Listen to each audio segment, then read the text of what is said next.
మీ ఇంట్లో చీకటి ఉంది, మ్మ్. నేను ప్రార్థన చేస్తే మీరు మార్నింగ్ లేచి డోర్స్ ఓపెన్ చేయగానే దేవదూతలు వచ్చి డబ్బులు పెడతాయి. ఆయన ఇంటర్ప్రిటేషన్లో నుంచి వాక్యం నేను అర్థం చేసుకోవడం.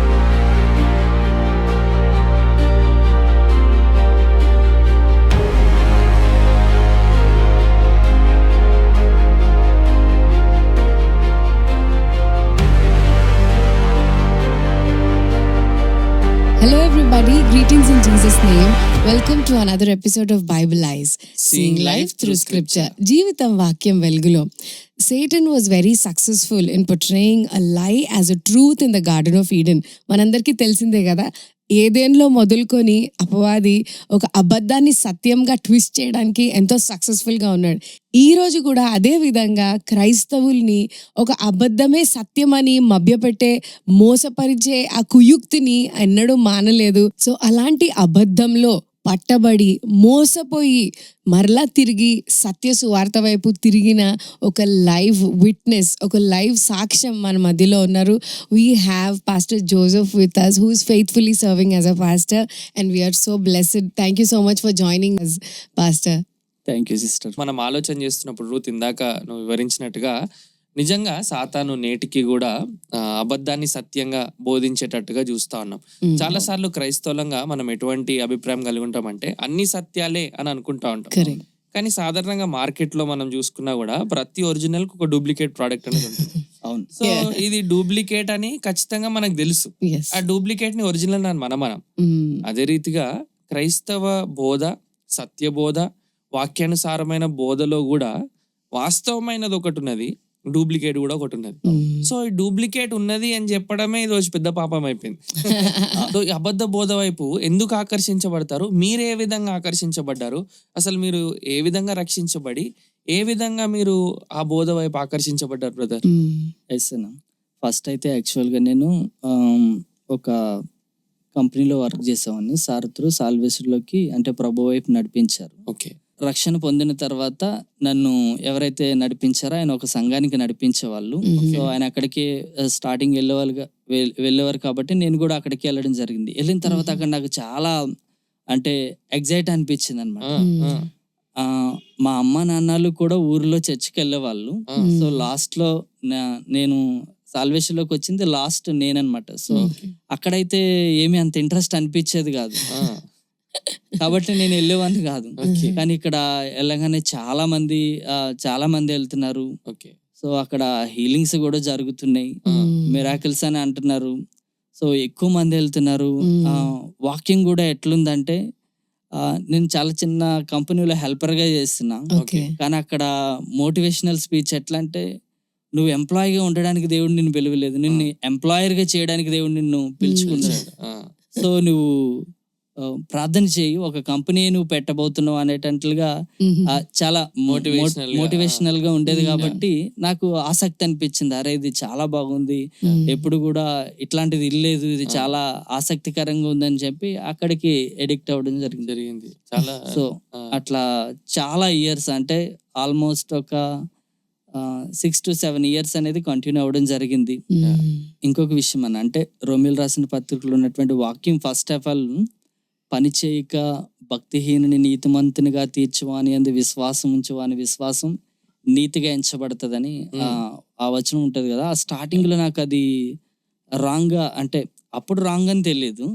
హెల్పర్ గా చేసేవాడిని, చాలా కష్టపడేవాడిని కాబట్టి సో మనం ఏం పని చేయవసరం లేదు, అంటే ప్రార్థన చేస్తే చాలు దేవుడే అన్ని సెట్ చేస్తాడు అనేటువంటి ఆలోచన. యాక్చువల్ గా అంటే ఆలోచన అనేది దానికంటే ఒక ఊహా ప్రపంచంలోకి ఆ మెసేజెస్ అన్ని కూడా ఎట్లా అంటే ఒక ఊహా ప్రపంచంలోకి వెళ్ళిపోయి ఆ ఊహల్లోనే బ్రతికేవాడిని అనమాట. అంటే ఈవెన్ అమ్మ నాన్నలతో మమ్మీ డాడీ వాళ్ళతో కూడా సరిగ్గా మాట్లాడడం కంటే ఇక అవే ప్రసంగాలు వింటూ ఒక ఊహా ప్రపంచంలోకి వెళ్ళిపోయి, నేను మా ఊరు ఇట్లా వెళ్ళబోతున్నాను, మా ఊరు వెళ్ళేటప్పుడు నేను ఇట్లాంటి కార్లో వెళ్ళబోతున్నాను అని, అంటే వర్క్ మీద కంటే, అంటే పని చేయడం మీద దానికంటే దేవుడు ఏదో సడన్ గా ఏదో చేయబోతున్నాడు అనే ఆలోచనలు ఎక్కువగా, అంటే కరెక్షన్ కంటే వాక్యాన్ని తీసుకొని చక్కగా నడవాలనే దాని మీద ఆలోచన కంటే ఎట్లా అంటే ఒక ఊహా ప్రపంచంలో అంటే మన కళల లోకంలో జీవిస్తున్నట్టు. అవును. అంటే ఇట్లా కళలు కానీ నేను ఏదో అయిపోతున్నానని ఆ లోకంలో జీవించడానికి మభ్యపెట్టబడుతున్నాము. విషయం ఏంటంటే అక్కడ నాకు వాక్యం ఇంపార్టెంట్ కాదు, బైబిల్ ఇంపార్టెంట్ కాదు, ఫస్ట్ సేవకుడు చెప్పే మాటలే ఇంపార్టెంట్. Okay okay. నాకు సేవకుడు పైన ఉండాలి, సేవకుడు కింద వాక్యం ఉండాలి. ఆయన ఇంటర్ప్రిటేషన్ లో నుంచి వాక్యం నేను అర్థం చేసుకోవడమే తప్ప వాక్యం నిజంగా దేవుడు ఏం చెప్పాలనుకుంటున్నాడు అనేది ఆలోచించే వాళ్ళం కాదు. యాక్చువల్గా ఇది షార్ట్ టైమ్ లో ఏమీ అర్థం కాదు. ఓకే. ఎంజాయ్ చేసినట్టు, అంటే వెళ్ళాలి, ఎన్ని సర్వీస్లు అయినా అక్కడ ఉండాలి, లేకపోతే ఎట్లయినా ఆసక్తితో ఉంటది. కానీ చాలా మంది ఎంసీఏ చేసిన వాళ్ళు, తర్వాత బీటెక్, తర్వాత మంచి మంచి ఎడ్యుకేషన్ చదివిన వాళ్ళు కూడా ఇందాక ఏదైతే రోమిల్ రాసిన పత్రికలో ఉన్నటువంటి వాక్యం కానీ లేకపోతే చాలా వాక్యాలని ఎట్లా అంటే, మీరు ప్రస్తుతం ఏం పని చేయకండి, ఫస్ట్ ప్రార్థన చేయండి, దేవుడు మిమ్మల్ని ఎంప్లాయర్గా చేసేస్తాడు, మీరేం పని చేయొద్దు అన్నప్పుడు చాలా మంది వాళ్ళు పని చేయకపోవడం, జాబ్కి వెళ్ళకపోవడము, అట్లా కొన్ని రోజులే కదా, జస్ట్ 2 months కదా, 3 months కదా, 1 year కదా, 2 years కదా అని అట్లా 6-7 years అయిపోయినా సరే జాబ్ చేయకపోవడము, ఫ్యామిలీ బర్డెన్స్ వారి మీద పడడం. అంటే లాంగ్ టర్మ్లో కొంతమంది ఆలోచించారు, కొంతమంది ఆలోచించలేదు. కానీ మోసపోయాము అంటే ఏ పని చేయకుండా ఓన్లీ ప్రార్థన చేయడం అంటే అది సరైనది కాదని కొంతమంది ఆలోచించారు. కొంతమంది ఇంకా వాళ్ళు అట్లనే ఆలోచిస్తారు. అంటే ఏదో ఒక రోజు నేను కంపెనీ పెడతాను, ప్రస్తుతానికైతే ఏం పని చేయను అన్నట్టుగా అదే స్పీచ్ని ఇంకా అదే బంధకాల్లో ఉంది. తర్వాత నాకు ఏం వెలిగింపులోకి వచ్చిందంటే, నిర్గమకాండంలో మోషే చేతులెత్తి ప్రార్థన చేస్తాడు, యెహోషువ యుద్ధం చేస్తాడు. ఓన్లీ ప్రార్థనే చేస్తే యెహోషువ ఒకవేళ యుద్ధం చేయకుండా ఉంటే వారు యుద్ధంలో గెలిచేవాళ్ళు కాదు. మోషే ప్రార్థించకుండా ఓన్లీ యెహోషువ యుద్ధం చేసినా బహుశా గెలిచేవారు కాదు. కాబట్టి ప్రార్థన చేయాలి, పని చేయాలి, ఈ రెండు ఉన్నప్పుడే మేబీ మనం ముందుకు వెళ్ళగలుగుతాం. ఇలా ఉంటే అది సరైనది కాదని నేను తెలుసుకున్న వాళ్ళకి కూడా. అవునన్న, అందుకే తిమోతి పత్రికలో కూడా పౌలు ఏం చేస్తాడంటే, పని చేయకుండా ఎవరు కూడా ఖాళీగా ఉండకండి, మీరు కష్టపడి పని చేసి మీ కుటుంబాన్ని పోషించి, అంటే మీ గృహాన్ని సరిగ్గా చూసుకోలేకపోతే నువ్వు దేవుని సంఘాన్ని ఏం కడతావు అని పౌలు ఆర్గ్యుమెంట్ చేస్తూ ఉంటాడు. సో అంటే ఇటువంటి బోధ అంటే ఒక విధంగా అంటే ఇమోషనల్ హైకి తీసుకెళ్ళిపోయి నువ్వు ఒక ఉన్నత స్థాయిలో పని చేయకుండా ఉండాలి అనేది ఖచ్చితంగా అది దేవుడు హెచ్చించే విధానం కాదు. దేవుడు ఎప్పుడన్నా ఒక్కొక్క మెట్టు ఎక్కిస్తా ఉంటాడు. దేవుడు కష్టానికి ఫలితంగా ఇప్పుడు యోసేపే ఉన్నాడు. యోసేపు ఒకటేసారి ప్రైమ్ మినిస్టర్ అయిపోలేదు కదా, చలంచలుగా ఆయన ఉన్న స్థానంలో నమ్మకస్తుడుగా ఉంటే దేవుడు హెచ్చిస్తూ వచ్చాడు. మీరు అన్నది ఎంతకైనా వాస్తవమే. కనుక ఇటువంటి అభిప్రాయాలతో ఉంటే మేల్కొనాలి. చెప్పాలంటే ఒక కల్టిక్ టీచింగ్, ఏ కల్ట్స్ అన్నా కూడా, ఏ అబద్ధ బోధలు అన్నా కూడా ఏం చేస్తే అంటే వారి మీద ఆధారపడాలని చెప్పి వారు ఇటువంటి టైస్ అన్ని కట్ చేసేస్తూ ఉంటారు అనమాట. సో ఇది ఎంతకైనా ఆలోచన చేయాల్సిన అవసరం ఉంది. అది ఎంతో నష్టం వైపు కూడా అది నడిపిస్తా ఉన్నది. అంటే నేను కూడా అంటే ఇన్ని ఇయర్స్ తర్వాత సో వాక్యం నేర్చుకున్న తర్వాత నాకు అర్థమైంది ఏంటంటే, నేను రక్షించబడ్డాను కానీ సమయం వృధా అయిపోయింది. అంటే ఎదగకుండా ఒక పసిపిల్లవాడగానే చాలా ఇయర్స్ ఉండిపోయాం. కరెక్ట్. అంటే ఫిజికల్ నీడ్స్ కోసము ఫోకస్ అంతా దాని మీదే వెళ్ళిపోయింది. అట్లా ఏమైనా పొందుకున్నా అంటే అట్లా కూడా ఏం పొందుకోలేదు. సో తల్లిదండ్రుల విషయంలో కూడా నెగ్లిజెన్సీ వల్ల సో మా కుటుంబంలో నేను మొదట సరైన సాక్ష్యం లేదు, సరైన సాక్షిగా జీవించలేకపోయాను. ఊర్లో కూడా నేను సరైన సాక్ష్యం లేదు ఫస్ట్. ఎందుకు అనంటే నా తల్లిదండ్రులు చూసుకునే విషయంలో నిర్లక్ష్యం కానీ, చెల్లిని చూసుకునే విషయంలో నిర్లక్ష్యం కానీ, ఎప్పుడో ఏదో వస్తుంది అని చెప్పి ప్రస్తుతం ఏమి చూడకుండా ఉండడం వల్ల వారు ఎట్లా అయిపోయారంటే, మా నాన్న ఒక మాట అన్నాడు అనమాట, నువ్వు దేవుని వైపు రాలేనంతసేపు కూడా రాలేదు అనేటువంటి ఒక తపన వచ్చినాకేమో మమ్మల్ని చూసుకునే విషయంలో ఇట్లా ఉండడం వల్ల ఇది ఒక కష్టం అయిపోయిందనే మాట స్టార్టింగ్ లో ఒక 5 to 6 years బ్యాక్ అనడం జరిగింది.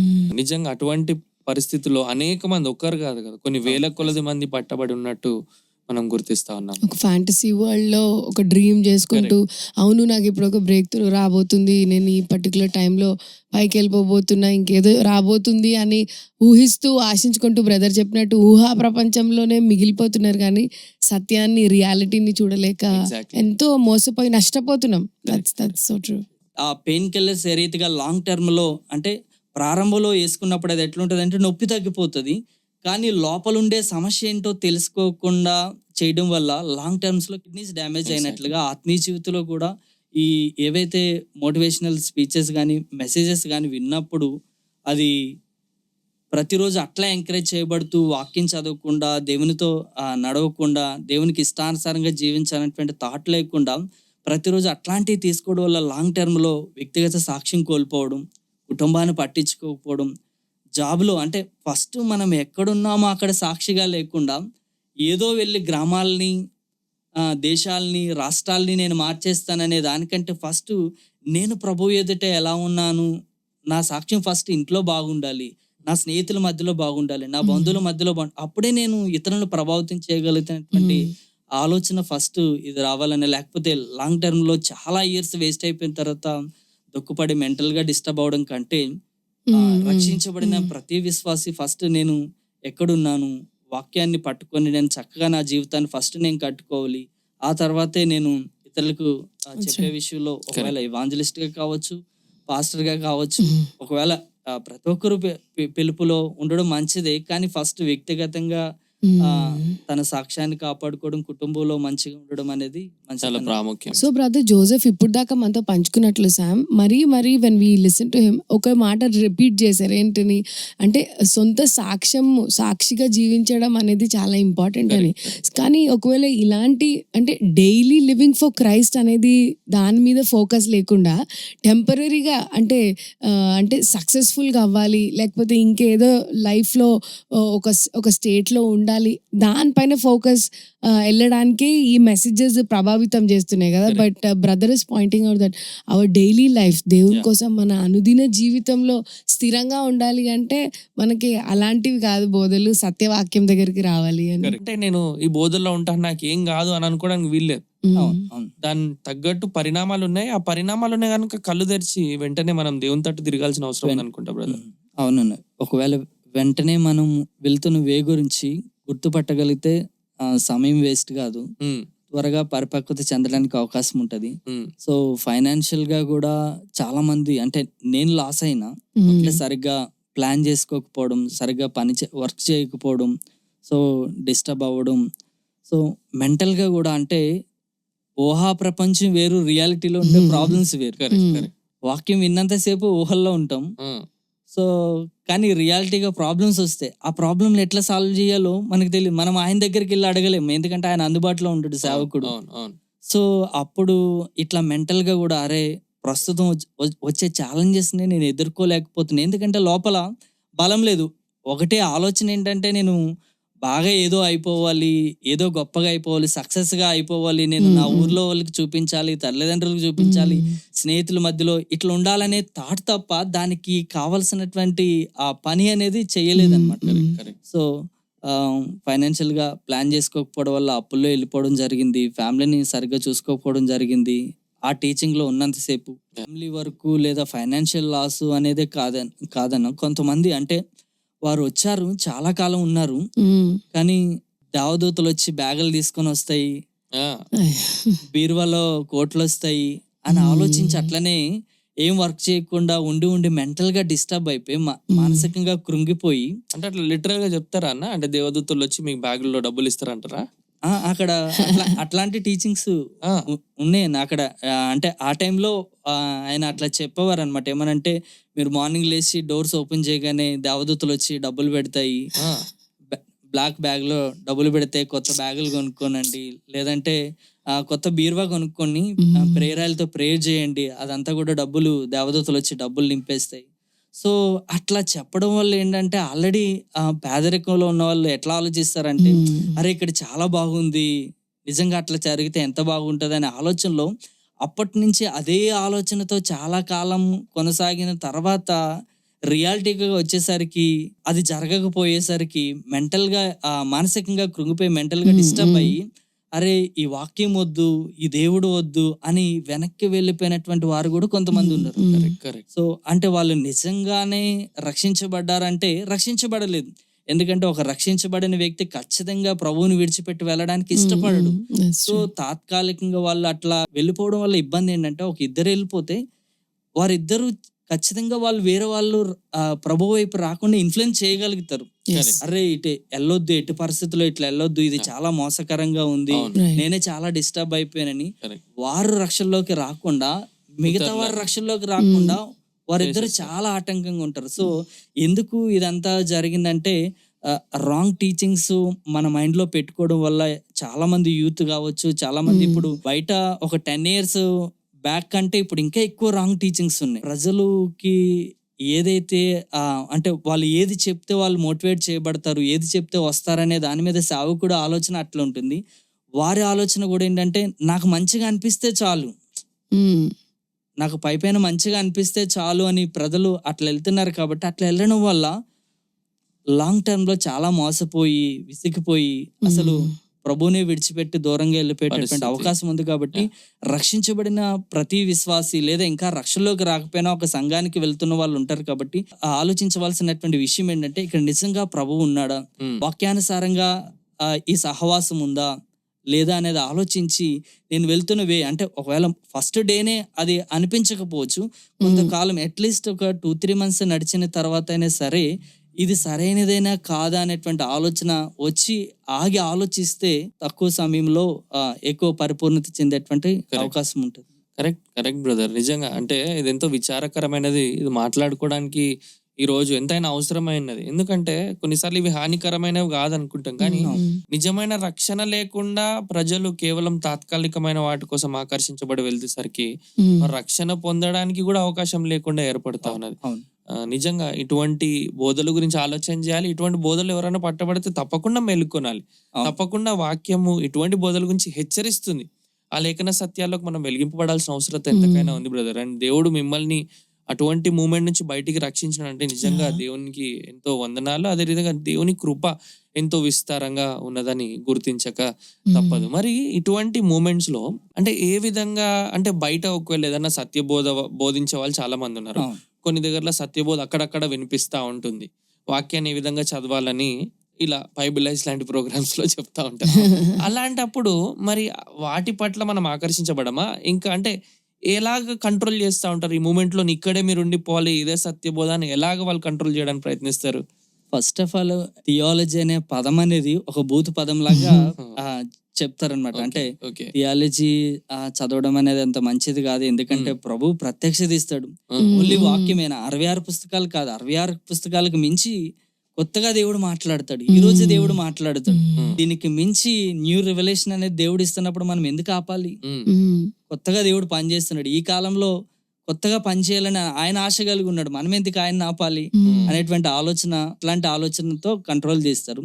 తర్వాత థియాలజీ అనేటువంటి వార్డ్ని ఒక భూతపదంగా అంటే అది నేర్చుకోకూడదు అనేటువంటి ఆలోచన కూడా బాగా పురుకొల్పుతారు. అది నేర్చుకుంటే విశ్వాసంలో ఉండలేరు, అది నేర్చుకుంటే ప్రార్థన చేయలేరు, అసలు అది చాలా బోరింగ్ గా ఉంటది, అది అవసరమే లేదనేటట్లుగా చెప్తుంటారు. కానీ అసలు వాళ్ళు అర్థం చేసుకోవాలంటే థియాలజీ అనే ప్రధానికి బేసిక్ అర్థం ఏంటంటే దేవుని గురించిన జ్ఞానం లేక దేవుని గురించిన అవగాహన, అదే థియాలజీ.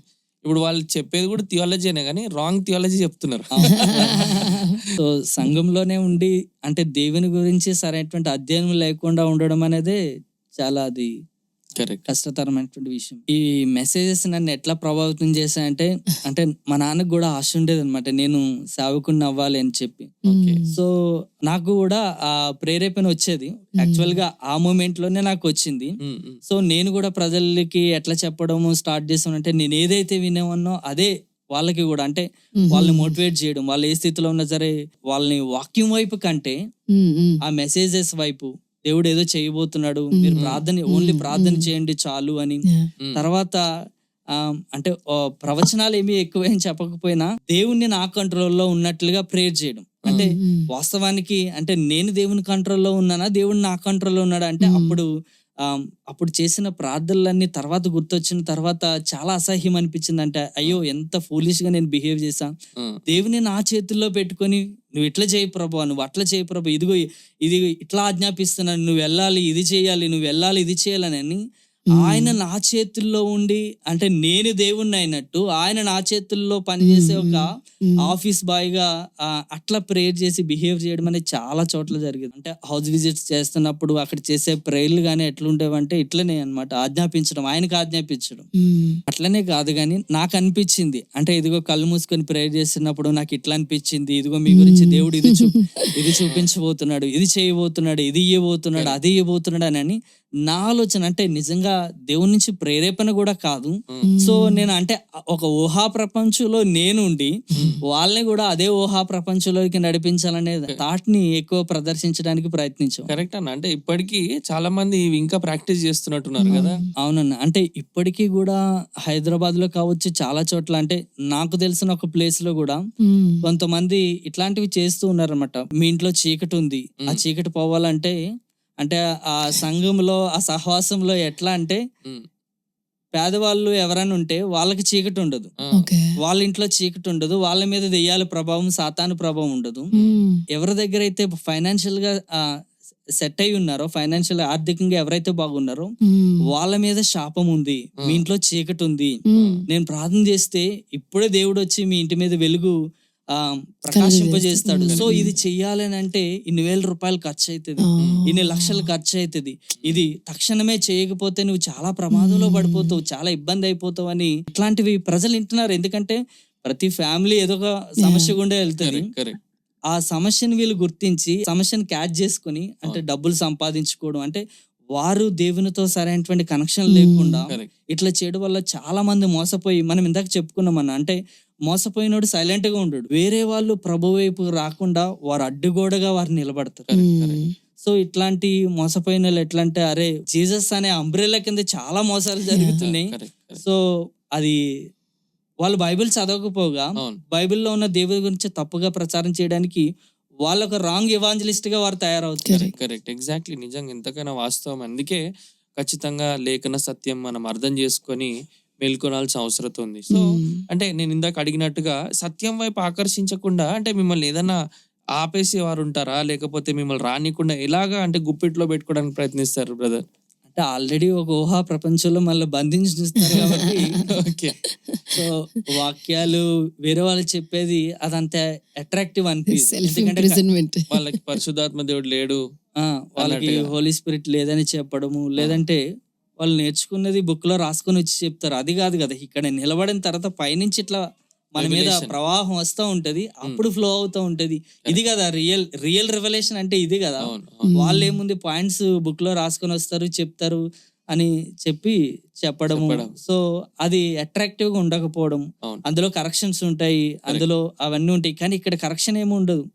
ఇక్కడ ఎట్లన్నా జీవించు, ఎట్లయినా ఉండు, నువ్వు ప్రార్థన చేస్తే దేవుడు ఇట్లా గొప్పగా దేవుడు దీవిచ్చేస్తాడు, గొప్పగా దేవుడు ఆశీర్వదిస్తాడు అనేసరికి అట్రాక్టివ్, ఇదే సరైంది, ఎందుకంటే దేవుడు అనేవాడు ఇట్లనే చేయాలి కదా అనేటువంటి ఆలోచనలోకి ప్రజలు వెళ్ళిపోతారు. కాబట్టి అదే ఆలోచనలో జీవితం వాక్యం వెలుగులో అని చెప్పి ఇంట్రడక్షన్ చెప్పారు. కానీ యాక్చువల్ గా దానికి ఎట్లుంటది అంటే, సేవకుని వెలుగులో వాక్యం వెలుగులో సేవకుడి ప్రసంగాలు కాదు, వాక్యం వెలుగులో జీవితాలు కాదు, జీవితం వెలుగులో వాక్యము, సేవకుని యొక్క వెలుగులో వాక్యం చూస్తాం కాబట్టి సో అన్ని అట్లనే అనిపిస్తాయి. బయటికి వెళ్ళాలనిపించదు, అందులోంచి బయటికి రావాలనిపించదు. ఎందుకంటే ఆల్రెడీ ఒక ఊహా ప్రపంచంలో ఉండి అందులో చాలా ఎంజాయ్ చేస్తూ ఉంటాం కాబట్టి బయటికి రావాలని మెంటల్ గా డిస్టర్బ్ అవుతామేమో, కానీ బయటికి రావాలని అనిపించకపోవడం, ఎందుకంటే దానికి ఎడిక్ట్ అయి ఉంటాం.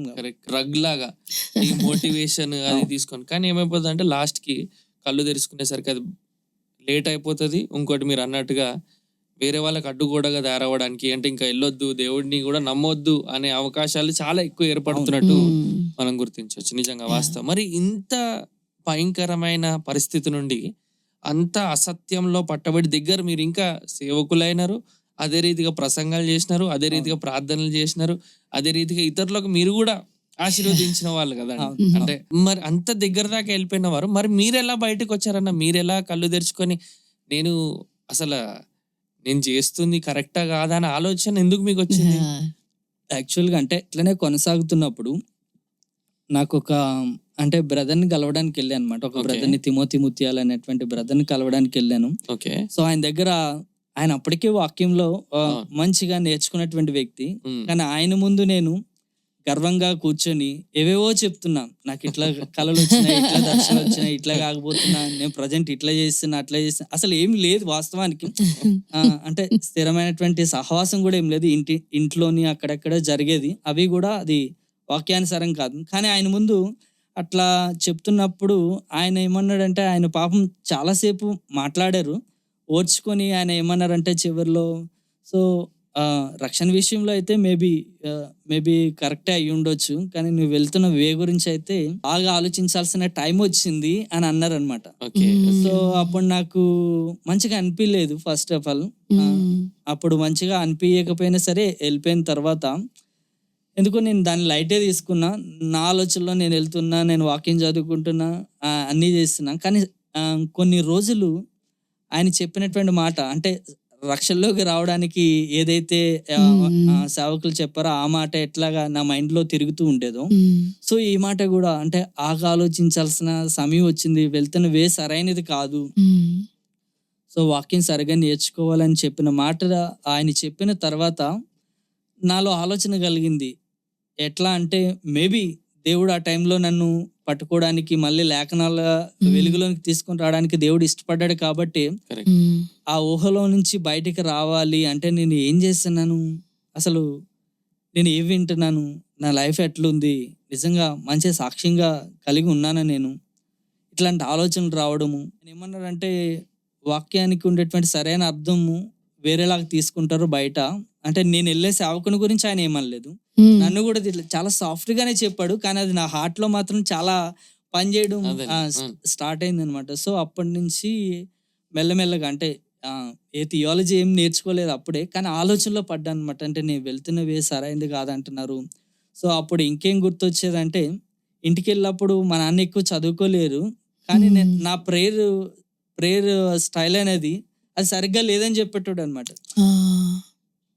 నీ ప్రార్థన ఎందుకు నాకు తేడాగా ఉందిరా అనేటాడు. ఏదో కొట్టినట్టు చేస్తున్నావు, గోడలు కూలిపోయేటట్టు చేస్తున్నావు, ఇది నాకు తెలియదు వాక్యం ఎక్కువ, కానీ నువ్వు చేసే ప్రార్థన సరిగ్గా లేదనేటోడు అనమాట.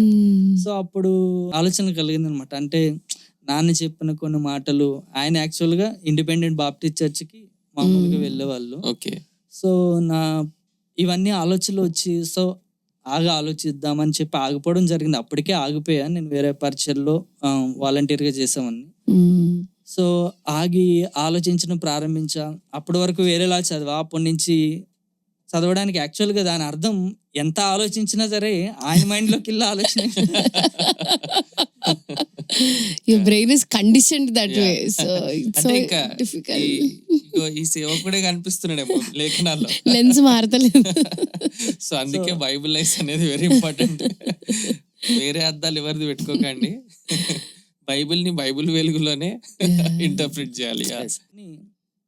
స్టడీ చేయడం అనేది స్టార్ట్ చేసిన, అంటే ఇప్పటి వరకు వేరే రకంగా చదువు ఉండొచ్చు, కానీ అట్లా చదువుతున్నప్పుడు ఇంటర్ప్రిటేషన్ గురించి కానీ అన్నీ నేర్చుకున్న తర్వాత, అరే నేను 2009 నుంచి ఆల్మోస్ట్ 2017-19 వరకు కూడా, సో నేను ఇప్పటి వరకు నేర్చుకున్నది చాలా వరకు, అంటే నేర్చుకున్నదే కాదు, బోధించింది కూడా, అసలు దేవుడు చెప్పాలనుకున్నదే కాదు, అసలు చాలా అవి ఎక్కడో కొన్ని మంచిగా ఉంటుండొచ్చు, కానీ ఎక్కువ శాతం తప్పుడుగా నేను అర్థం చేసుకుని తప్పుడు అర్థాన్ని ప్రజలకు చెప్పా.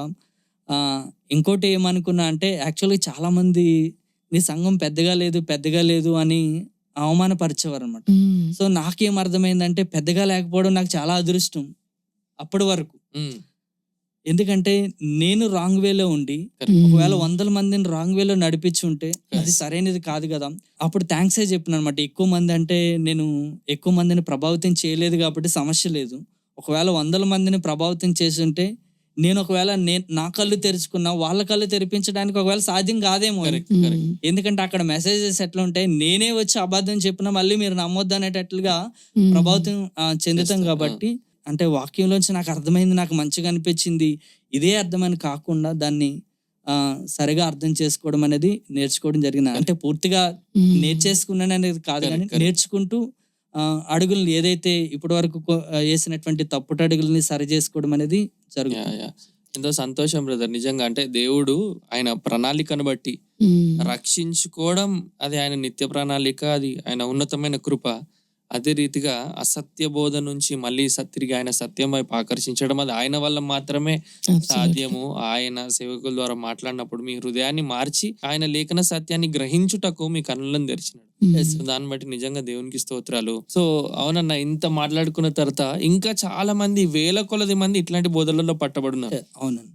అంటే అవి పేరుకి క్రైస్తవ్యమే, అవును, పేరుకి క్రైస్తవులే, పేరుకి ఫేమస్ ప్రీచర్లే, పేరుకి లక్షల కొద్ది సబ్స్క్రైబర్లే, అవును, పేరుకి క్రైస్తవ్యంలో ఎవరన్నా పేర్లు వస్తుంటే వాళ్ళ పేర్లు వస్తాయి.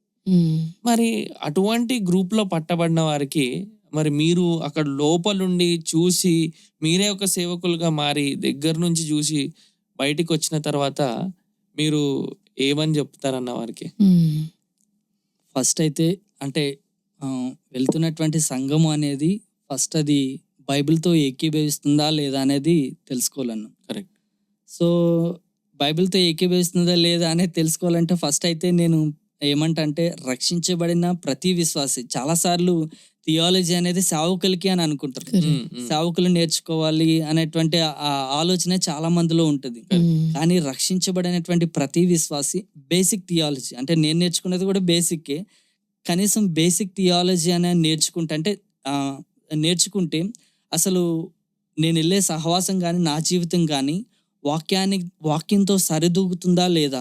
ఒకవేళ సరితూగట్లేదు అంటే ఖచ్చితంగా ఇది రాంగ్ టీచింగ్. సో ఇప్పుడు అది కల్ట్ కాకపోవచ్చు, ఇప్పుడు ఒకవేళ అది పూర్తిగా అన్ని విషయాల్లో తప్పుడు బోధ కాకపోవచ్చు, కానీ వాక్యాన్ని ఉన్నది ఉన్నట్లుగా కాకుండా దాని అర్థాన్ని వక్రీకరించి చెప్తున్నప్పుడు భవిష్యత్తులో ఒకవేళ సేవలో ఉన్న సేవకుడైనా అందులో ఉన్న విశ్వాస అయినా ఏం ఆలోచించాలంటే ఇది భవిష్యత్తులో అంటే సంఘ చరిత్రలో ఇట్లాగే జరిగింది కాబట్టి ఇది ఇప్పుడు కల్ట్ కాకపోయినా భవిష్యత్తులో కల్ట్ అయ్యే అవకాశం ఉంది. కాబట్టి నేను కానీ నా సేవకుడు కానీ బిబ్లికల్గా ఉండాలి, ప్రభువుకి ఇష్టానుసారంగా ఉండేటువంటి విశ్వాసగా సేవకుడిగా నేను నా సంఘం ఉండాలి అనేటువంటి ఆలోచన సంఘంలో ఉన్న సేవకుడికి ఉండాలి, విశ్వాసికి కూడా ఆ యొక్క ఆలోచన ఉంటేనే ప్రభు వైపు త్రిప్పగలుగుతాం. లేదంటే భవిష్యత్తులో ఖచ్చితంగా అది కల్ట్ అయ్యేటువంటి అవకాశం ఉంటుంది. Exactly correct. అండ్ అంటే లేఖనానికి దగ్గర ఉండాలి, లేఖనాన్ని పాటిస్తున్నామా లేదా అనేది ఆలోచన చేసుకోవాలి. ఇక్కడ ఒక అనౌన్స్మెంట్ ఏంటంటే ఇదే ఛానల్లో we have playlist called Theo drive. చిన్నగా 10-15 నిమిషాల్లో క్లుప్తంగా ఈ వేదాంత విద్య అంటే ఏంటి, ఈ వేదాంత శాస్త్రం అంటే ఏంటి అనేది క్లుప్తంగా వివరించడం జరిగింది. So you can go and checkout that playlist, 31-day episode. So it will be very beneficial. Yeah, basic framework for our spiritual formation. అవునన్న, అది నేను కూడా చూసాను. అది మొత్తం 1 month మొత్తం అవి చూసాను. చాలా అంటే సమ్మరీ అంతా చాలా క్లియర్ గా ఎక్స్ప్లెయిన్ చేయడం జరిగింది. సో ఖచ్చితంగా ఈ యొక్క వీడియో చూస్తున్న వాళ్ళు సో ఆ థియో డ్రైవ్ వీడియోస్ అన్ని చూస్తే బేసిక్ అవగాహన అనేది వస్తుంది. కాబట్టి ఖచ్చితంగా చూడాలని కోరుకుంటున్నాను. తర్వాత నేను ఇంకొక విషయం ఏంటంటే రాంగ్ టీచింగ్ నుంచి బయటకు వచ్చిన తర్వాత వాళ్ళని ప్రశ్నించడము సరైనది కాదేమో, లేదా చెప్పడం సరైనది కాదేమో, నేను ఫస్ట్ సరి చేయబడాలనేటువంటి ఆలోచన ఉండేది. వాస్తవానికి నేను కూడా మెల్లమెల్లగా కట్టుకుంటూ ఉన్నా. కానీ ఇంకొక ఆలోచన అంటే ఇట్లా చాలా మందికి ఒకవేళ కనువిప్పు కలిగినా వేరే వాళ్ళని ప్రశ్నించడం కానీ తీర్పు తీర్చొద్దు, తీర్పు తీర్చడం సరైనది కాదు అనేటువంటి ఆలోచనలో ఉంటారన్న. కానీ దానికి ఎగ్జాంపుల్గా ఏంటంటే మన ఇంట్లో దొంగ వచ్చినప్పుడు సరేలే ఆయన పని ఏదో ఆయన చూసుకొని వెళ్ళిపోతాడు అని మనం మౌనంగా ఉండలేము, అసలు అరుస్తాం, వెలగొట్టడానికి ప్రయత్నిస్తాం. సో చర్చ్ సంఘం కూడా ఇలా అలర్ట్ అవ్వాలి ఖచ్చితంగా. అది సేవకుడైనా లేకపోతే కింద ఉండేటువంటి వారైనా రాంగ్ గా వెళ్తున్నప్పుడు సంఘానికి ప్రభు యొక్క సంఘానికి దెబ్బ పడేటువంటి అవకాశం ఉంది, రాంగ్ వెళ్ళే అవకాశం ఉంది. కాబట్టి ఆ రీతిగానే అలర్ట్ అవ్వాలి. వాళ్ళు ఏదో తీర్పు తీర్చాలి, నేనేదో గొప్ప అనే ఆ దృక్పథంతో కాకుండా సంఘానికి మోసం జరుగుతుంది, సంఘము ఇబ్బంది గుండా వెళ్తుంది. కాబట్టి ఒక ఇంటిలో దొంగ పడితే ఏ రీతిగా అరుస్తామో అలర్ట్ అవుతామో అదే రీతిగా సంఘానికి సమస్య వస్తుంది. కాబట్టి ఖచ్చితంగా అలర్ట్ అవ్వడం అనేది అవసరం, మంచిదని.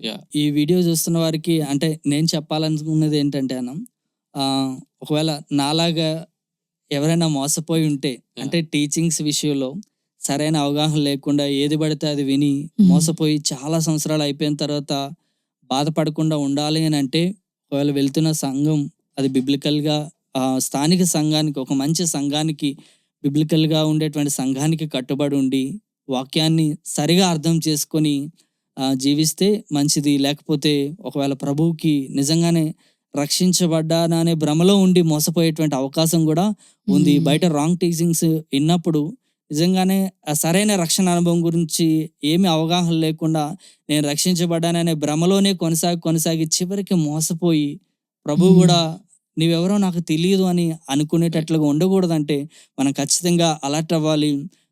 వాక్యంగా అర్థం చేసుకోవాలి. సేవకుని యొక్క వెలుగులో కాకుండా, అంటే బయట రాంగ్ టీచింగ్స్ చేసేటువంటి వాళ్ళ వెలుగులో కాకుండా రైట్ టీచింగ్ చేసేటువంటి సేవకులు కూడా చాలా మంది ఉన్నారు. బైబిల్ టీచర్స్ ఉన్నారు, బైబిల్ కాలేజెస్ ఉన్నాయి. సరిగా అర్థం చేసుకొని సరిగా జీవించినప్పుడు నిజంగా ప్రభువు మనల్ని బట్టి ఆనందిస్తున్నాడు. మనం కూడా పరిపక్వతలోకి వెళ్తాం. అంటే పసిపిల్లలుగానే జీవితాంతం కొనసాగేవారుగా కాకుండా మంచి బలమైనటువంటి ఆహారం తిని ప్రభుకి ఇష్టానుసారంగా ప్రభు పోలికలోనికి మనం మార్చబడతాం. కాబట్టి ఖచ్చితంగా రాంగ్ టీచింగ్స్ విషయంలో నేను వింటున్నది ప్రతి విశ్వాసి ఆలోచించాలి. నేను వింటున్నది సరైనదే అని అయితే ఖచ్చితంగా ఆ సంఘానికి కట్టుబడి ఉండాలి. స్థానిక సంఘానికి కట్టుబడి ఉండి స్థానిక సంఘ కాపరికి హెల్ప్ఫుల్గా ఉండాలి.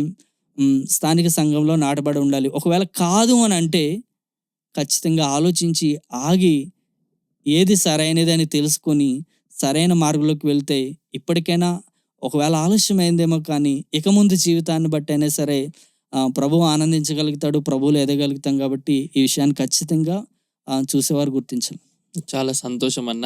ఇది నా ఇంత యథార్థంగా ఎవరు ఈ విధంగా మోసపోయి, నాకు తెలిసిన వాళ్ళు నేను మోసపోయాను అని చెప్పడానికి ఇష్టపడరు. నేను ఫస్ట్ నుంచి బాగానే ఉన్నాను అంటారు. కానీ మీరు యథార్థంగా బయటకు వచ్చి క్రైస్తవ ప్రపంచంలో నేటికి మోసాలు సజీవంగా ఉన్నాయి, నేటికి సాతాను యొక్క అబద్ధము ప్రబలిల్లుతా ఉన్నదని వాస్తవానికి మీలాంటి వారి సాక్ష్యాల ద్వారా ఖచ్చితంగా తెలుసుకోవాలి. కనువిప్పు కలుగజేయబడి సత్యం వైపు ఆకర్షించబడాలి. సో ఈ కాన్వర్జేషన్ అంతటినీ బ్రేక్ డౌన్ చేసి 3 విధాలుగా బ్రేక్ డౌన్ చేయొచ్చు. ఒకటి అట్రాక్షన్, అబద్ధ బోధలు ఆకర్షణీకరంగా ఉంటాయి, లాగుతా ఉంటాయి, చాలా అద్భుతంగా అనిపిస్తాయి. కానీ ఆకర్షణతో కూడినవన్నీ కూడా వాస్తవాలు అనుకోవడానికి వీలు లేదు. అంత మాత్రమే కాదు, రెండోది ఇంకోటి ఏం గుర్తించవచ్చు అంటే డిస్టార్షన్. లేఖనాన్ని పూర్తిగా ఉన్నట్టుగా కాకుండా సొంతంగా మార్చి చెప్పొచ్చు. కాబట్టి వాక్యమే చెప్తున్నారు కదా అని మోసపోదు. మనము బెరియా సంఘస్థుల్లాగా మళ్ళా తెరిచి సందర్భమును బట్టి క్రమమైన రీతిలో చదివితే ఏ ఇబ్బంది లేకుండా వాక్యం అర్థమవుతుంది. ఆ వాక్యపు వెలుగులో సమస్తాన్ని చూసే అవకాశము మనం తీసుకోవాల్సిన అవసరం ఉంది. అంత మాత్రమే కాకుండా అట్రాక్షన్, డిస్టార్షన్ అండ్ డిసెప్షన్. ఒకవేళ ఆకర్షించబడి వాక్యాన్ని తిప్పి చదివితే ఏమవుతుందంటే మోసపోయి మీరు చెప్పిన పరిణామాలు అన్నిట్లో ఉంటాం. కానీ ఈరోజు విశ్వాసంగా అన్ని క్రైస్తవ్యమే, విమర్శించకూడదు, ఈ బుద్ధిహీనమైన మాటలు మాట్లాడడం మేల్కొనాలి. అంటే మీరు అన్నట్టు దొంగ వచ్చినప్పుడు మీరు నాకు అమ్మో ఏం కాదు, దొంగ రండి కూర్చోండి, నువ్వు కూడా మనిషివే కదా, నువ్వు కూడా ఆకలి అవుతుంది కూర్చోబెట్టు, మనం ఎవరు పెట్టం. అట్లనే దేవుని వాక్య సత్యము తెప్పి చెప్తున్నప్పుడు మేల్కొని మొదటిగా మనం విశ్వాసంగా ఉండాల్సింది డిసర్న్మెంట్. ఖచ్చితంగా ఇది వాక్యానుసారమైనది కాదా అని మేల్కొనాల్సిన అవసరం. మరొక ప్రశ్న, నిజమైన రక్షణ నేను కలుగున్నానా అని కూడా అడగాల్సిన అవసరం ఉంది. మీరు చెప్తున్నట్టుగా ఇవన్నిటిలోని ప్రభువా నేను ఎరుగను అని అనే మాట మన ఎవరికి రావద్దు. ఆయన తట్టు తిరిగి నిజంగా రక్షించబడడం లేదా అని ఆలోచించాల్సిన అవసరత ఎంతకైనా ఉన్నది. అదే రీతిగా క్రీస్తు స్వారూప్యంలో మార్చబడుతున్నాను లేనా, అది ఫైనల్ కన్క్లూజన్ ఏంటంటే నేను ఈ బోధల ద్వారా, ఈ సంఘం ద్వారా క్రీస్తు స్వారూప్యంలో మార్చబడుతున్నానా లేక నా సొంత కోరికలు నెరవేరుస్తున్నా. ఈ విషయాలు ఈ విధంగా ఆలోచించుకొని మన ఆత్మీయ జీవితాన్ని కట్టుకున్నప్పుడు అనేకులకు దీవెనకరంగా ఉంటుంది. సో ఈ మాటలు విన్న మీ అందరికీ ఒక విన్నపం ఏంటంటే, మీరు ఏ సంఘం అటెండ్ అవుతున్నారు? ఈరోజు చాలా మందిని అడుగుతుంటే ఏదేదో పేర్లు చెప్తాము. Please see your church and your pastor in the light of scripture. మీ సేవకుడిని, మీ సంఘాన్ని లేఖనం వెలుగులో చూడండి. మరొక చాలా ప్రాముఖ్యమైనది ఏంటంటే, ఎవరన్నా న్యూ రెవల్యూషన్, నాకు కొత్త ప్రత్యక్షత వచ్చింది, నేనే మీకు దేవుని మాట తెలియజేస్తున్నాను అన్నట్లయితే మనం ఆగి ఉన్న రెవల్యూషన్ నుంచి ఆ రెవల్యూషన్ చూడాలి. సో ఉన్న రెవల్యూషన్ దేవుడు ఇచ్చాడు, మించిన ప్రత్యక్షత మనకు అవసరం లేదు.